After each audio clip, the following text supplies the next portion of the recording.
Either you give me that $100,000 to pay off your debts, or your wife will regret it, my brother-in-law roared, confident in his power. I nodded silently and left. He was waiting for money, but I brought him a trap that turned his self-confidence into eternal fear.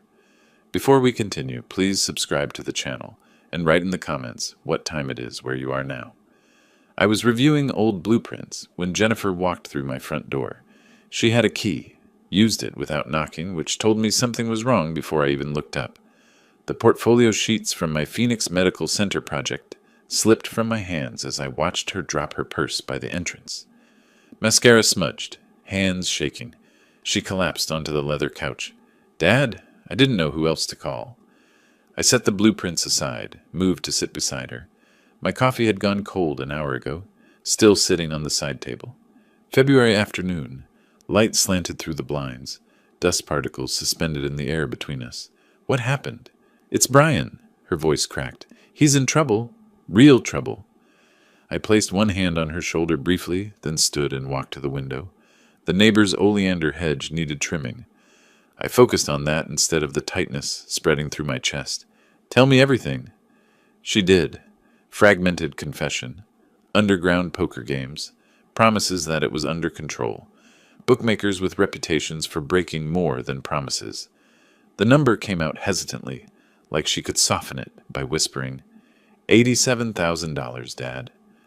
My hand tightened around the coffee mug I'd picked up without thinking. The ceramic warmed against my palm.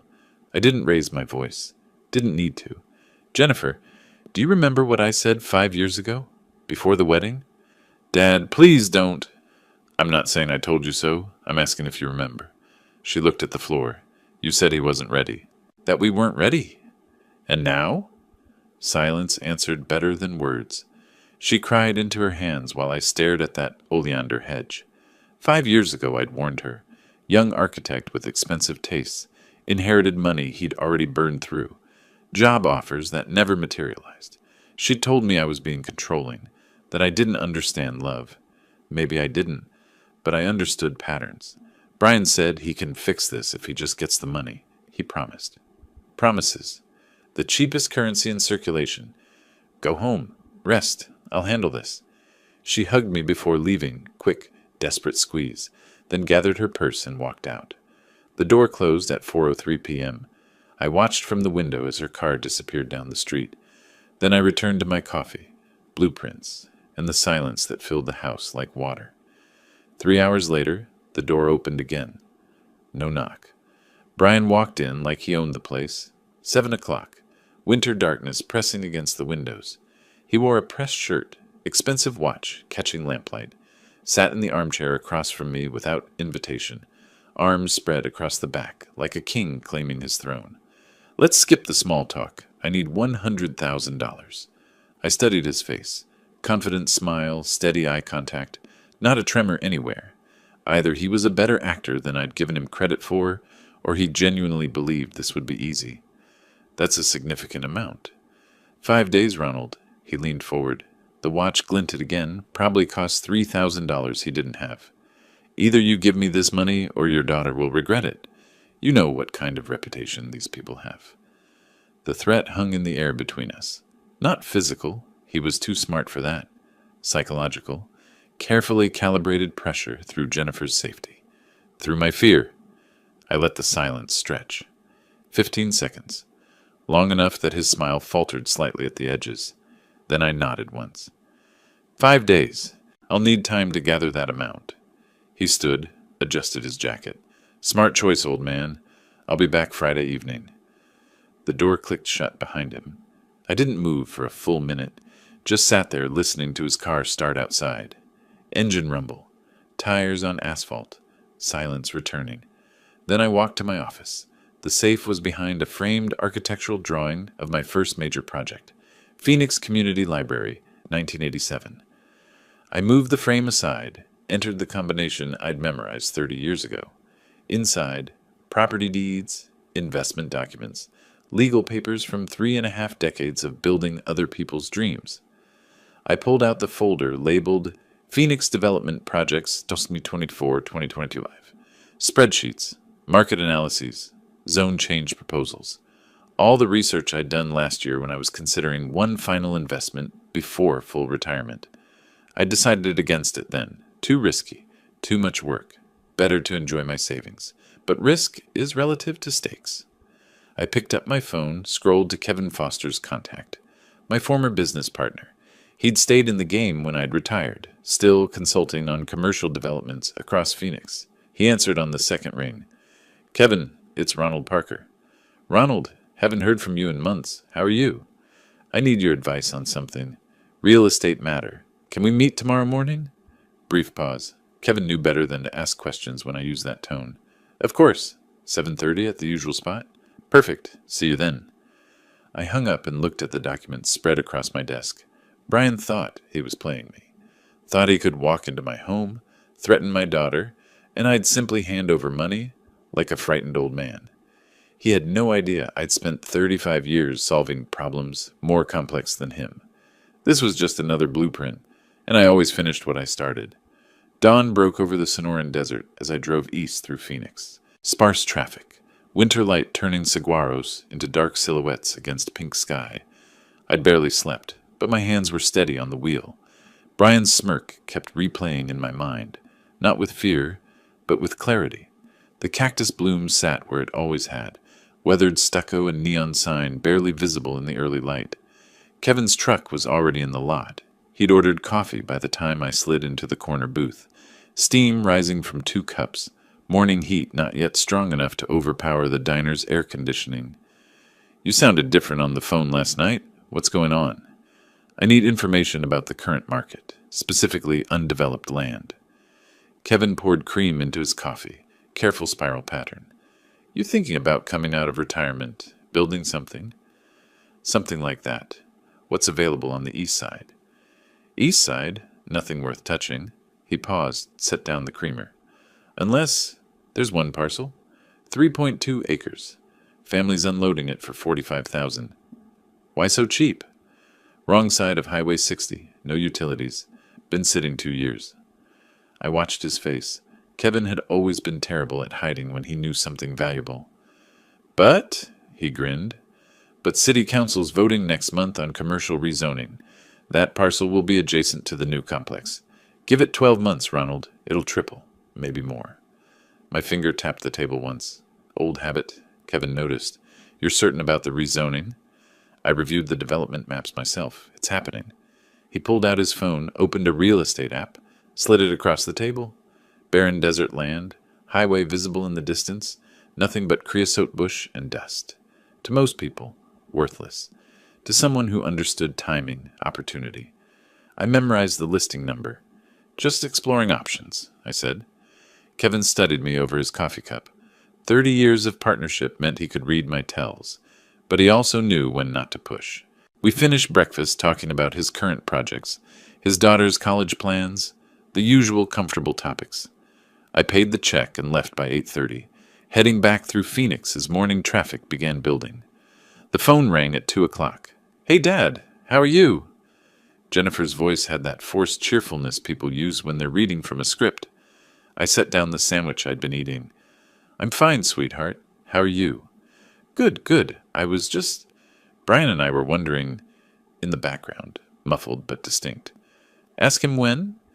Jennifer's pause was barely a heartbeat. "Wondering about the timeline for what we discussed yesterday?" I closed my eyes. Brian was coaching her, using her as his messenger, his pressure tool, making her complicit. "Friday evening, like Brian and I agreed. Tell him that." "Okay. Thanks, Dad. I love you." "I love you too. Always." After she hung up, I stared at the phone for a long moment. Then I looked up Craig Adams's office address. The law firm occupied the 3rd floor of a downtown building, with windows overlooking Central Avenue. Craig met me in a conference room at 3 o'clock sharp. He'd always been punctual, which was why I'd chosen him for my estate planning 5 years ago. "Ronald, good to see you. What can I help with today?" I pulled out my leather notebook, the one I'd carried through hundreds of client meetings during my career. "If I loan money to a married couple, can I secure it against their home?" "Absolutely. Standard collateral agreement. Both spouses sign. Property becomes security." "What happens if they default?" Craig leaned back in his chair. You file a lien, initiate foreclosure proceedings. Takes time, usually. I wrote carefully in block letters. Co-signer liability. Can the contract expedite that process? Now he was interested. Yes. Automatic foreclosure clause. Arizona revised statutes allow it if both parties agree in writing. No court battle needed. What conditions can be written in? For the next 40 minutes, Craig walked me through collateral structures, conditional repayment terms, lien placement procedures. I filled 6 pages with notes. Every question precise, every answer absorbed. When I left at 4 o'clock, I had everything I needed. That evening, I spread documents across my desk in 3 precise columns. Financial, my savings account statements showing $180,000 in retirement funds from decades of careful planning. Legal, notes from Craig's consultation, underlined phrases about automatic foreclosure and cosigner liability. Property, the parcel 447B listing. Kevin had shown me, plus public records I'd pulled for Brian and Jennifer's house, $280,000 current value, mortgage nearly paid off. I began drafting. Loan agreement, $100,000 at 8% annual interest, secured by borrower's primary residence. Repayment term 12 months. Default clause triggers automatic lien activation. Each word chosen carefully. Each clause designed to be perfectly legal, perfectly enforceable. This wasn't anger on paper, it was architecture. Load-bearing walls, support structures, foundation work. My phone buzzed at 9:15. Text from Jennifer. Thank you, Dad. Brian says you're doing the right thing. I love you. Brian says. Even her gratitude filtered through him. I typed back, I love you too. Always. Then I returned to the contract. Added clause 7. In event of default, lender retains right to seize collateral property without additional court proceedings, provided proper notice is given per Arizona revised statutes, per 33-811. I underlined without additional court proceedings. For 5 years I'd watched Brian manipulate my daughter, turn her against her own judgment, and now he thought he could manipulate me. Walk into my home, threaten my family, and I'd simply comply. But manipulation only works when the target doesn't see it coming. Brian thought he was playing me. He had no idea I'd been designing structures and solutions for 35 years. This was just another blueprint, and I always finished what I started. I spent Thursday and Friday morning finalizing everything, withdrew the funds, printed the contracts, and when Brian's car pulled into my driveway Friday evening, right on time, like a shark smelling blood, I was ready. The leather folder sat on my kitchen table. Inside, the printed loan agreement, a cashier's check for $100,000, property documents. I heard his engine cut off, car door slam, footsteps on the walkway. I didn't move to open the door. Made him knock. When I finally opened it, Brian strode in expecting a simple transaction. His eyes went straight to the table. You have the money? I gestured to the kitchen. Sit down first. We need to discuss terms. His face darkened. Terms? You said 5 days. It's been 5 days. And I have what you need. But not as a gift, as a loan. A loan? Are you serious right now? I slid the contract across the table. $100,000 at 8% annual interest. 12 months to repay. Brian snatched up the pages, scanning. His jaw clenched. Secured by my house? You want my house as collateral. Your house and Jennifer's. It's joint property. This protects everyone. This is insulting. You don't trust me?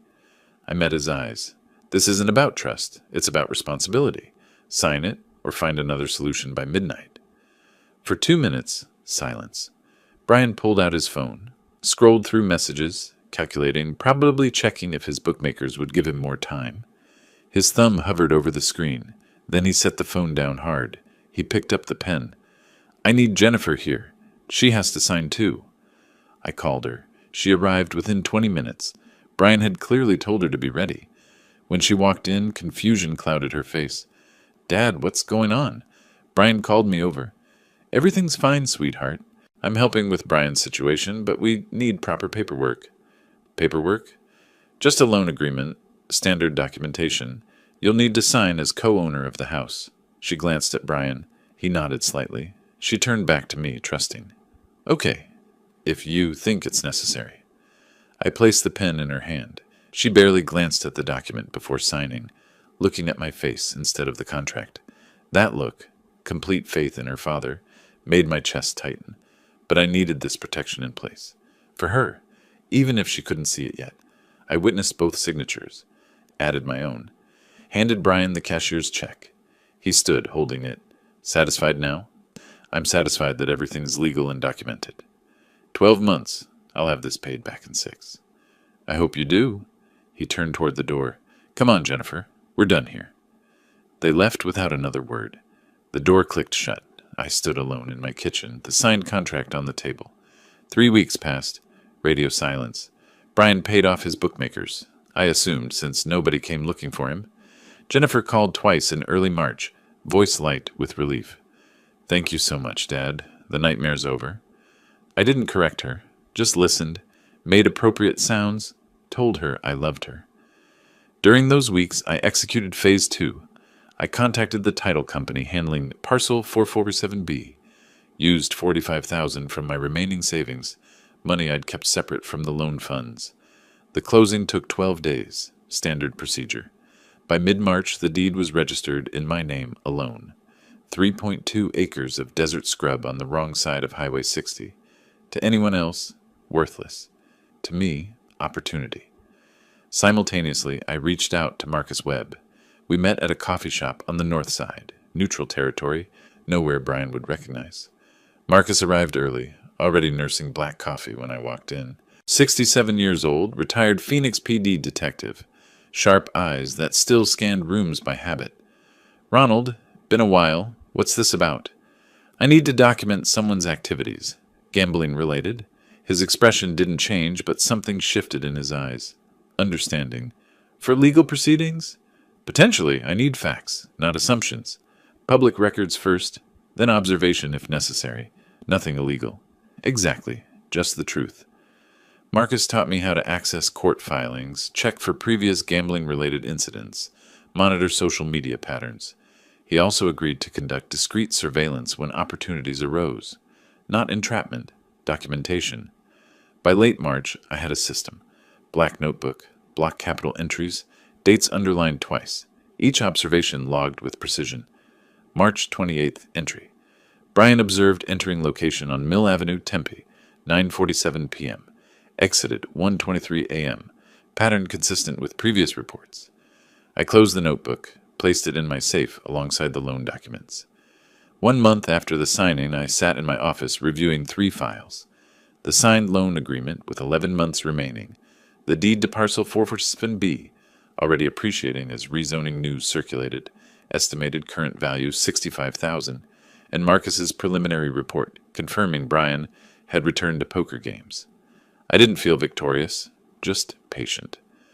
I opened my calendar, counted forward 12 months to late February 2026, circled the date, set a reminder, but I knew things would likely accelerate before then. Brian thought he'd gotten what he wanted, $100,000, a father-in-law who'd folded under pressure. But architects don't fold. We build, layer by layer, and I was just laying the foundation. April arrived with unexpected heat, both weather and tension. For 3 weeks after signing the loan, Brian had been quiet. Too quiet. I should have known he was planning something. The phone call from Jennifer confirmed it. I was in my garden that morning, kneeling beside barrel cactus, pruning shears in hand. Desert plants require specific care. Remove dead growth, encourage new. My phone buzzed against my hip. Dad, I need to talk to you, now. Her voice carried an edge I hadn't heard before. Strained, accusatory. What's wrong? Not over the phone. Come to our house. 15 minutes later, I pulled into their driveway. Brian's car was there. He'd orchestrated this. Jennifer opened the door, arms crossed, no greeting. We moved to the living room. Brian stood against the far wall, arms folded, dominant posture. He wanted me to know this was his territory. Jennifer sat on the couch. I took the chair opposite her, deliberately angling away from Brian. If this was about choosing sides, I'd make my priority clear. Brian told me something about the contract you made us sign. What about it? He says you're trying to take our house, that the whole loan was a trap. Brian pushed off the wall. Don't sugarcoat it, Jen. Tell him what you found out. She wouldn't meet my eyes. You bought land right after loaning us money. Brian says you planned this, that you never intended to just help. I looked only at Jennifer. I'm protecting your future. That contract ensures the loan is repaid. Repaid? At 8% interest with our house as collateral. Brian's voice cut across the room. That's not protection, that's extortion. I turned to him now. You asked for $100,000. I provided it, with reasonable terms. The land purchase is my personal investment, completely separate. Separate? You expect us to believe that? I expect you to honor your agreement, unless you don't plan to repay the loan. The room went cold. Jennifer looked between us, something cracking in her expression. Doubt. First time I'd seen her question me in years. The visit ended with stiff goodbyes. Jennifer didn't hug me, just stood in the doorway, arms still crossed, while I walked to my car. 2 days later, the courier arrived.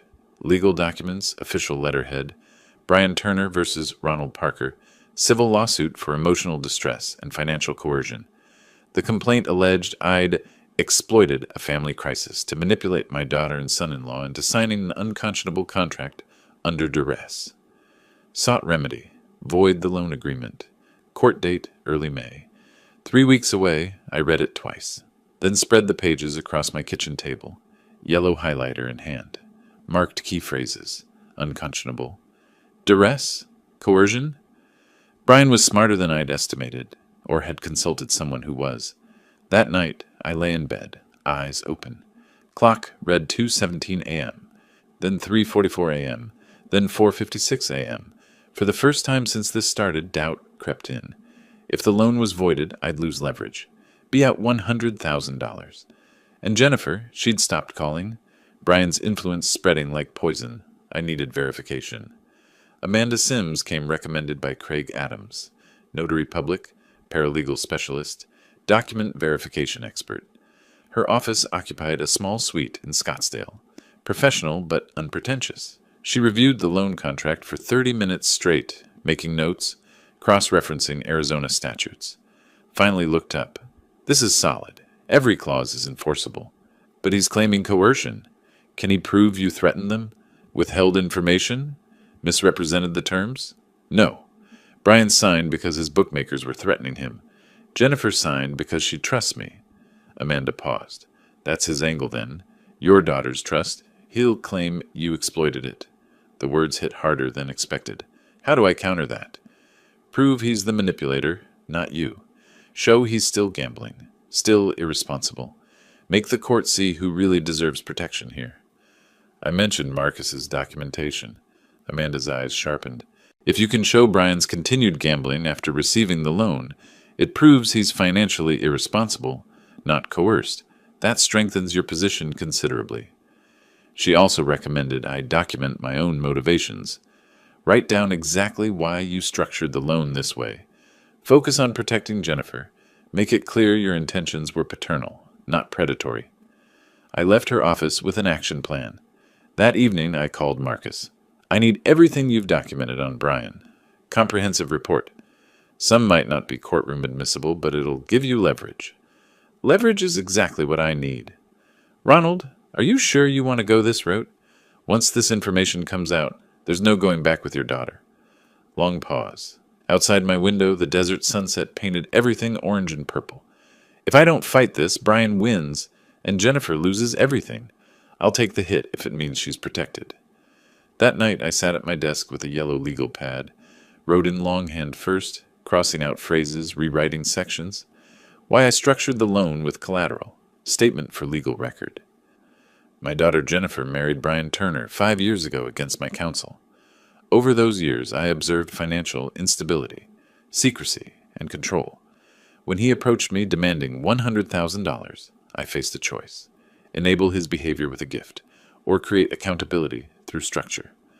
I chose structure, not to take their home, but to ensure my daughter wouldn't lose everything if Brian failed to change. I expected repayment. I hoped for his success. But I prepared for his failure. That is not manipulation. That is protection. I typed it formally on my computer, printed 3 copies, filed one in my safe. Brian wanted to paint me as a villain, but I'd spent 35 years building things that lasted. Foundations don't crack under pressure.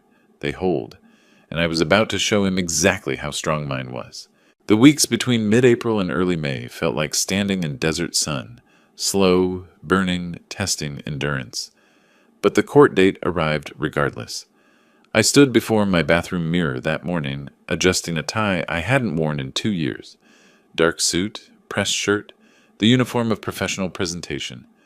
My reflection showed a man preparing for battle, not retirement. The Maricopa County Courthouse hallway was all beige walls and fluorescent lighting. I sat on a wooden bench, leather briefcase beside me, reviewing my written statement one final time. Across the hall, Brian stood with Jennifer and their attorney, a younger man in an expensive suit, probably costing what I'd paid for my first car. Jennifer glanced at me once, then away. The distance between us wasn't just physical. A woman sat down beside me, well-dressed, composed, holding her own legal folder. After a moment of shared silence, she spoke. "First time dealing with family matters in court?" I looked at her, assessed quickly. Honest face, tired eyes that had seen their own battles. "My son-in-law is suing me. Claims I coerced him into a loan agreement." She nodded, knowing smile touching her lips. "Let me guess. He needed money desperately. Signed willingly, now regrets the terms?" "Exactly that. My son forged my signature on property documents. Family betrayal has a predictable pattern." She extended her hand. "Patricia Morrison. Ronald Parker." A court clerk appeared, announced a 30-minute delay. Scheduling conflict. Patricia and I remained on the bench, and somehow the conversation continued. "What was his crisis?" she asked. "The one that made him need money?" "Gambling debts, underground poker, about $87,000. Patricia leaned forward slightly, voice lowering. "Did he report any gambling winnings to the IRS?" "I doubt it." "Then you have leverage. Tax fraud destroys credibility. Courts won't sympathize with someone actively defrauding the government." My mind sharpened. Marcus's surveillance documented Brian's gambling, but I hadn't considered the tax angle. Patricia pulled a business card from her wallet, wrote her personal number on the back.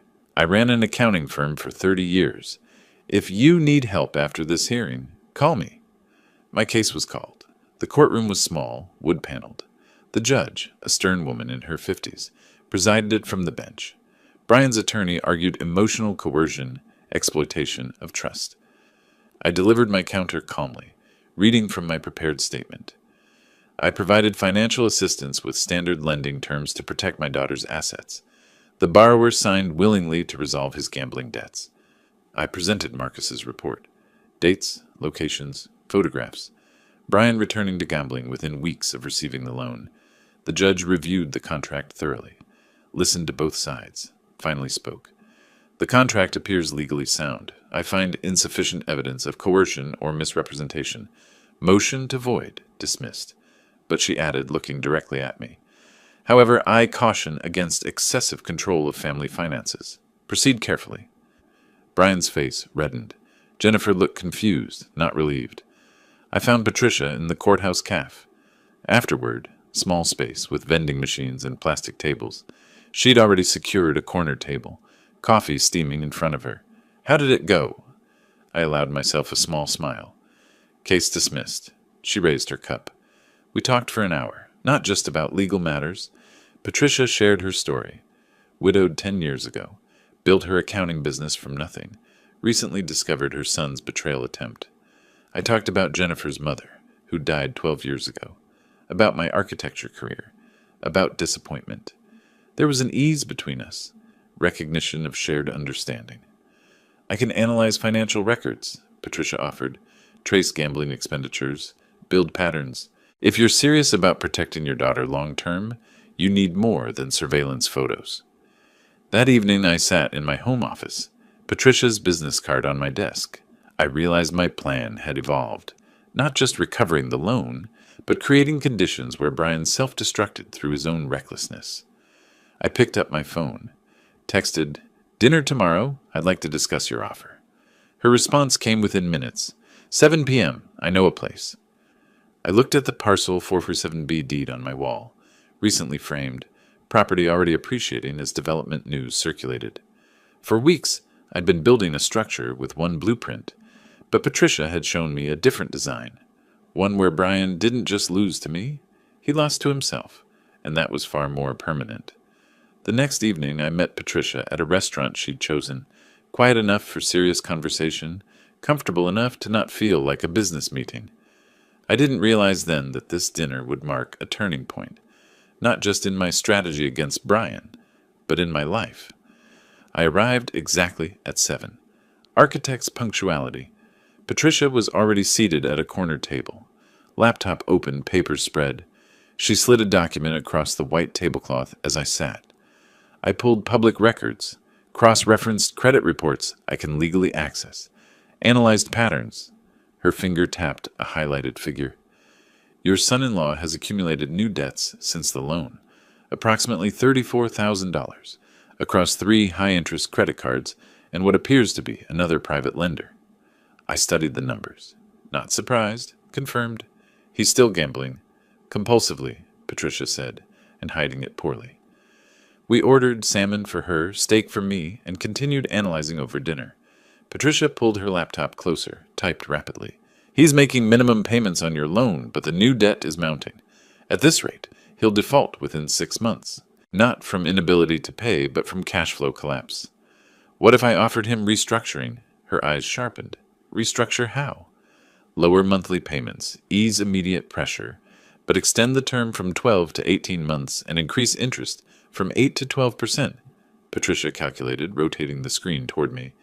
That raises total debt from $100,000 to approximately $135,000. He'd be in deeper, but feel like you're helping him. Exactly. The following week, I contacted Craig Adams to draft restructuring documents. He warned about the judge's caution. I countered that I was offering relief, Brian's choice to accept or decline. I didn't call Brian directly. Sent the offer through formal letter. He called within 2 days. You're serious about this?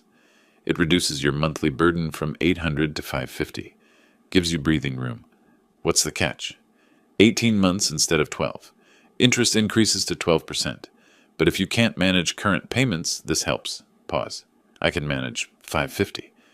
Then we have an agreement. Mid-June brought unexpected news. The Phoenix Planning Department confirmed. Parcel 447B officially included in the commercial development zone. I hired an appraiser for current valuation. The estimate, $180,000, 4 times my purchase price in 3 months. I called Kevin Foster. You were right about the rezoning timeline. I heard the shopping complex broke ground last week.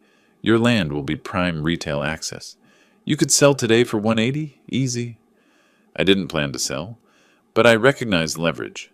I invited Brian to lunch at a diner, neutral territory, my choice of setting. Discussed the restructuring terms casually.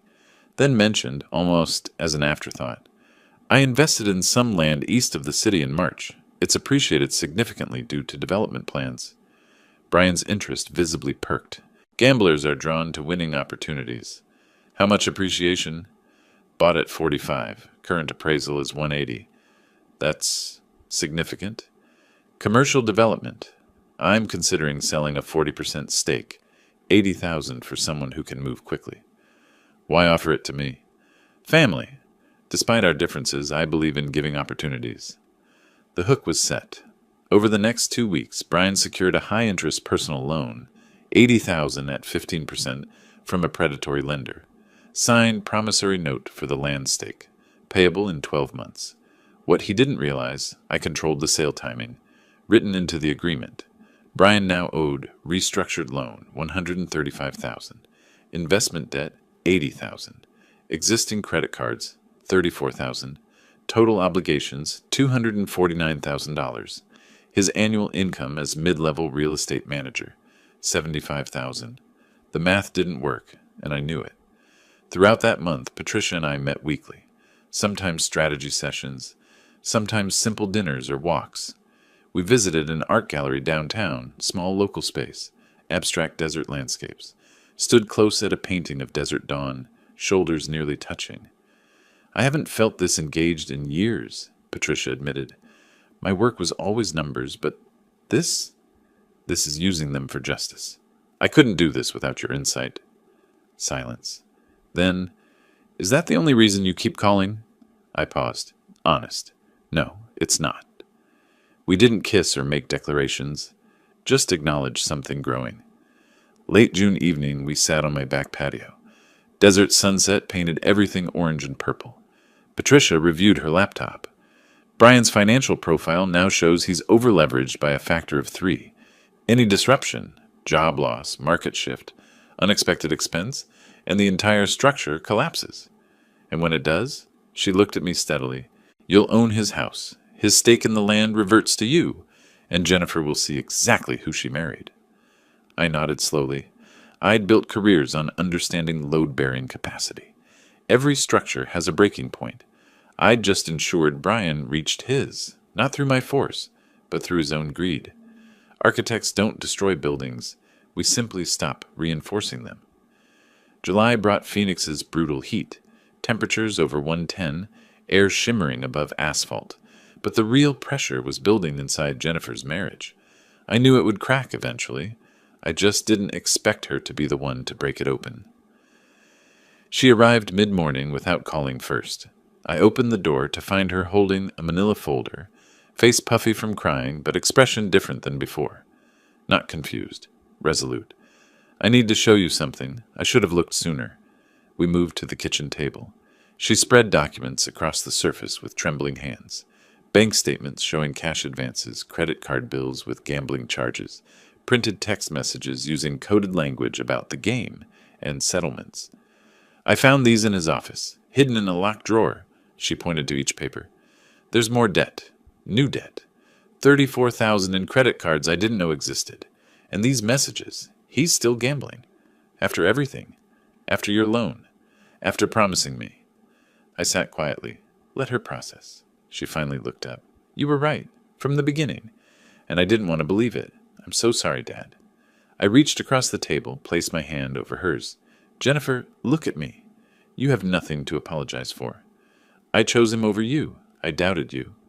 You loved someone. That's not weakness. That's what you're supposed to do when you marry someone. But you knew? I suspected. There's a difference. And even if I knew for certain, you needed to see it yourself. Otherwise, you'd always wonder if I manipulated you. The front door opened. Patricia entered carrying a grocery bag. She had a key now. Another detail Jennifer noticed immediately. Patricia set the bag on the counter, read the room, sat at the table, but didn't speak right away. Jennifer glanced between us. How long have you two been? A few months, Patricia said honestly. Since May. We met at the courthouse. Jennifer processed this. Her father had moved on, built a life she wasn't part of. But instead of resentment, something else crossed her face. Relief? Maybe. He wasn't alone. Patricia leaned forward slightly. 20 years ago, my husband did something similar. Made me doubt reality. When I finally left, I thought I'd never trust anyone again. But you do.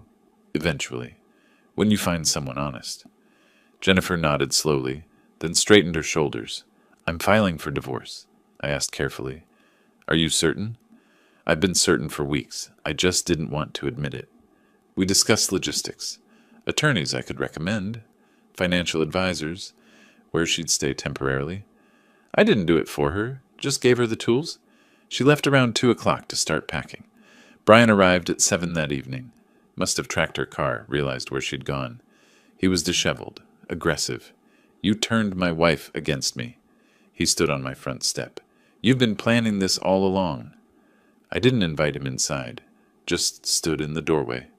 I have evidence, he continued. Personal letters between you and that woman. Started before my lawsuit, even. I'll show everyone what kind of man you really are. There are no letters, Brian. No secret correspondence. We've done nothing wrong. I'll destroy your reputation. Do what you need to do. The truth is on my side. Patricia appeared behind me, stood beside me. United front. Brian stared at us both, realizing he was facing something he couldn't manipulate or intimidate. He left without another word, but his parting shot drifted back. This isn't over. After his car disappeared, Patricia took my hand on the front porch. First overt physical affection we'd shown. He'll keep trying to poison people against us. Let him try. Anyone who matters knows the truth. She studied my face. Are we really doing this? At our age? Starting something new? I think we've been doing this for weeks. We just didn't say it out loud. Then I'm saying it now. I care about you. More than I expected to. I squeezed her hand.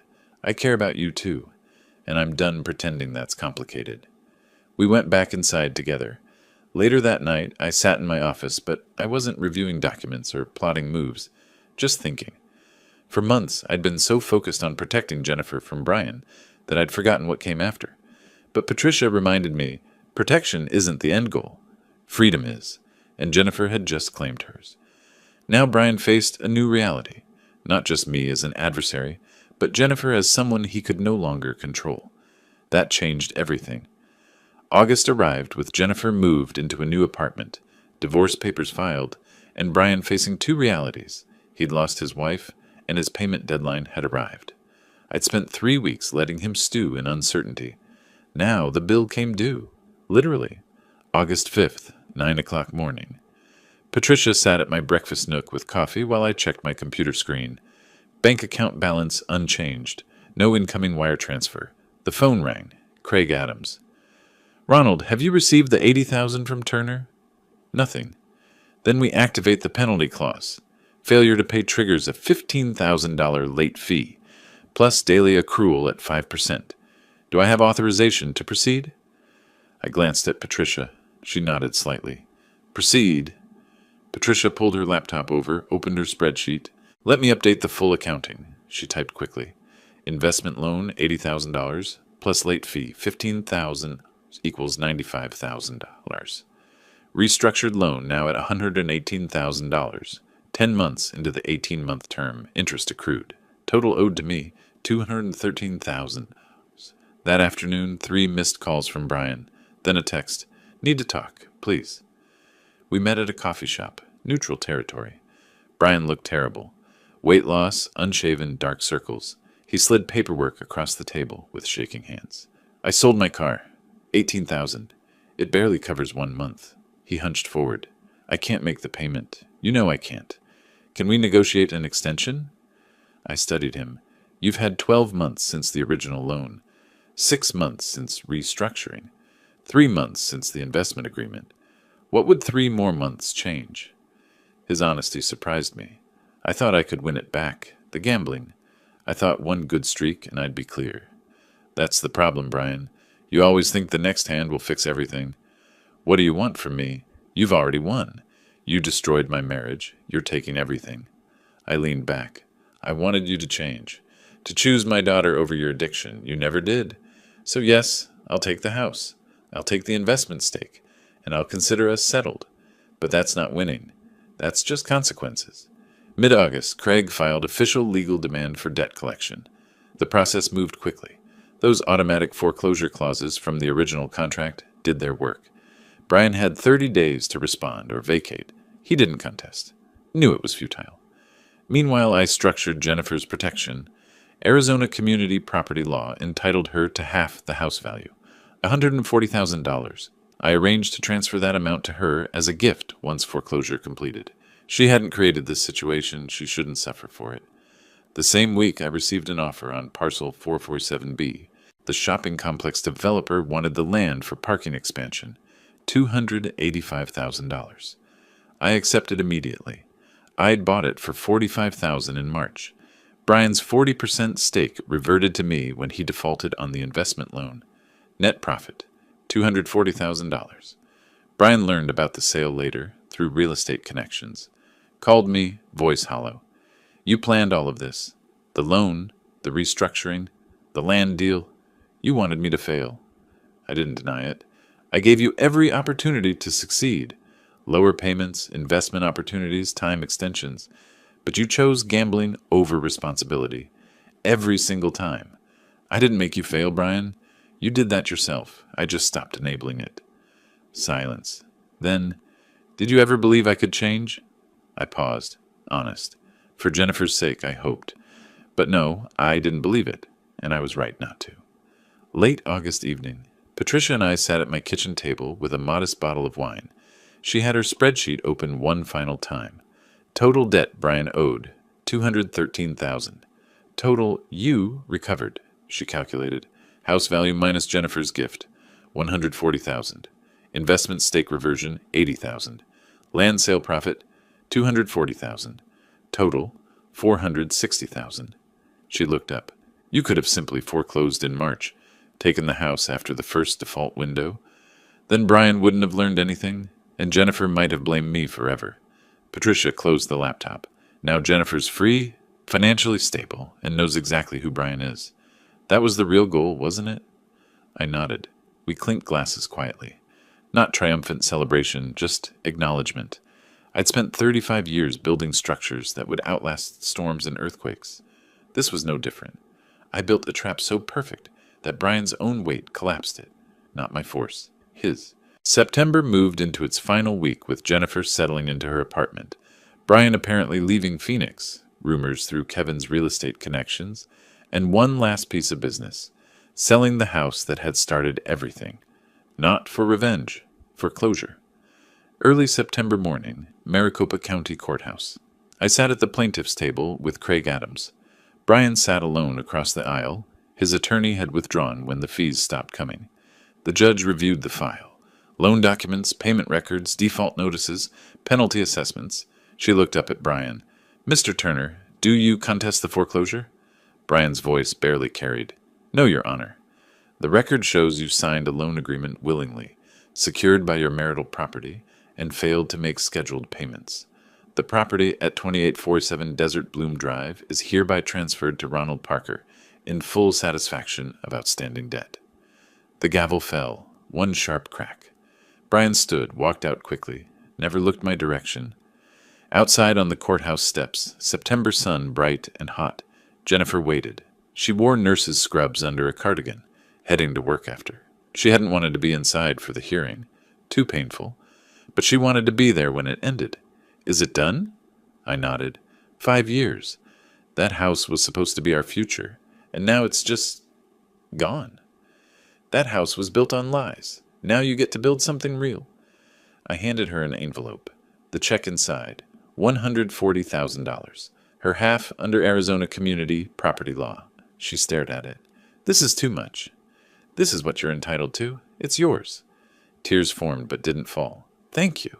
For not saying, I told you so. For just being my dad. Mid-September, I helped Jennifer move into her Tempe apartment. 2 bedrooms, bright windows, affordable on her nursing salary. Patricia came too. The 3 of us carried boxes upstairs, assembled furniture, hung curtains. Jennifer mentioned she'd started therapy, processing the manipulation, rebuilding self-trust. She'd also enrolled in ICU certification courses. I didn't hover, just supported. Before we left, Jennifer hugged us both. I'm glad you found each other. You deserve happiness, too. Permission and acknowledgement. Her father had moved on, and that was okay. That weekend, I hosted a small dinner at my house. Kevin Foster, Marcus Webb, Craig Adams, Amanda Sims, Jennifer. Not lavish. Grilled chicken, salad, Patricia's homemade dessert. But the first time I'd entertained since retirement. I raised my water glass. I want to introduce someone officially. This is Patricia Morrison, my partner. No awkwardness, no lengthy explanations. People who mattered accepted it immediately. We discussed fall plans. Patricia and I were taking a week to Grand Canyon in October. Neither of us had been in years. Jennifer offered hiking trail recommendations. Normal conversation about future, not past. 2 days later, my phone rang at 8 p.m. Unknown number. I almost didn't answer. Brian's voice came through rough, slightly slurred. You destroyed everything. My marriage, my home, my career. People in real estate won't touch me now. You planned this from day one. I listened without interrupting. You used Jennifer as bait. Used the money as leverage. You manipulated everything. Finally, I spoke. I gave you a loan with clear terms. You signed. You failed to repay. Those are facts, not manipulation. You wanted me to fail. I expected you to fail based on your history. But I gave you every chance to prove me wrong. You chose gambling over responsibility every single time. This isn't over. Yes, Brian, it is. Move on. I have. I hung up. Patricia sat beside me on the couch. Will he keep trying? Probably, but there's nothing left to fight over. That night, we sat on the back patio. Cooler September evening, stars visible. Planning the Grand Canyon trip. Hotel reservations, hiking trails, photography spots. When's the last time you took a real vacation? Before Jennifer was born, 34 years ago. Then we're overdue. Comfortable silence. Then, do you think about what comes next? After this trip? I think about it constantly. What do you see? A life that isn't defined by fixing problems. Just living. Patricia squeezed my hand. For months, every action had been strategic.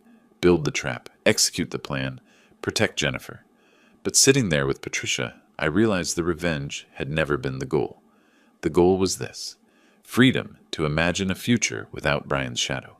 And we'd finally earned it. Late September morning, I stood in the empty house at 2847 Desert Bloom Drive with a real estate agent. Our footsteps echoed on hardwood floors. No furniture, no life. Kitchen where the loan was signed. Living room where Brian made threats. All hollow now. Market conditions are favorable. Similar properties sold for $275,000 to $285,000, she typed on her tablet. I recommend listing at $280,000. Should sell within 3 weeks. I signed the listing agreement on the same kitchen counter where Brian and I had signed documents months ago. Full circle. The agent left. I stood alone for a moment. No satisfaction, no grief, just acknowledgement. This chapter was closing. 3 weeks later, mid-October, the house sold for $280,000 cash to a young couple. First-time buyers, ironically. I structured the proceeds carefully. Jennifer already had $140,000 from the foreclosure settlement. From this sale, I allocated an additional $40,000 to her. Total, $180,000. Enough for a house down payment in a year or two. Emergency fund, career investment. For myself, $100,000 covered my original loan. The remaining $140,000, combined with the land sale profit, meant security. Not wealth, but stability. More importantly, Jennifer was financially independent. Late October, Patricia and I visited Jennifer's apartment. She'd decorated plants, artwork, photos. Noticeably none of Brian. I passed. She showed us her certification. ICU certification. Hospital's moving me to critical care with a 22% salary increase. That's wonderful, Patricia said. And I'm dating someone, just casually. A respiratory therapist from work. Jennifer smiled. I'm learning to trust my own judgment again. That's better than happy. That's solid. She handed us a framed photograph, the three of us from moving day, laughing while assembling furniture. On the back, she'd written, "My real family." Patricia and Jennifer had developed their own relationship. Coffee every week, separate from me. I was glad for it. Through Kevin's real estate connections, I learned Brian had moved to Tucson, trying to start over, but his reputation followed. Gambling history, foreclosure, financial irresponsibility. Last Kevin heard, he was working as a rental property manager, much lower status than before.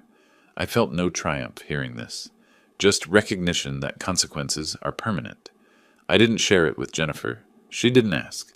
Brian had become irrelevant to our lives. Early November, Patricia officially moved into my house, not as a guest, as a co-owner. We'd refinanced in both names, redecorated together, her touches, new cream curtains, rearranged furniture, our joint photograph on the mantel. It wasn't Ronald's house anymore. It was our house. We took the Grand Canyon trip, 1 week in late October. Hiking, stargazing, long conversations about nothing important. Patricia joked, 64 years old, and I'm finally on a honeymoon. Better late than never. We weren't married, neither felt the need for formality, but we were committed, building a life together. Mid-November evening, we sat on our back patio wrapped in blankets, drinking coffee. The season had changed, cooler air, earlier sunset. Discussing next year, maybe sell the house, buy something smaller, travel more. Patricia wanted to visit Sedona. I suggested taking Jennifer along. Normal plans, future focused. Do you ever think about Brian? About everything that happened? I considered. Sometimes, but not with anger. More like looking back at a completed project. What did you build? Protection for Jennifer, a structure that couldn't be manipulated. Long pause. But mostly, I built space for this. For us. For a life that isn't about fighting. The sun set over the Arizona desert. Orange and purple sky. Silhouette of saguaros. Vast empty landscape symbolizing possibility. You know, I spent 60 years building structures for other people. Designing their homes, their businesses, their dreams. I was good at it. But I forgot to build something for myself. Patricia squeezed my hand. It's time now to build my own life. Our life. What does that look like? I smiled, genuine, relaxed. I don't know yet. That's the best part. We sat in comfortable silence. Justice wasn't about destroying Brian. It was about freeing Jennifer, freeing myself, and discovering that even at 62, it's not too late to start building something new.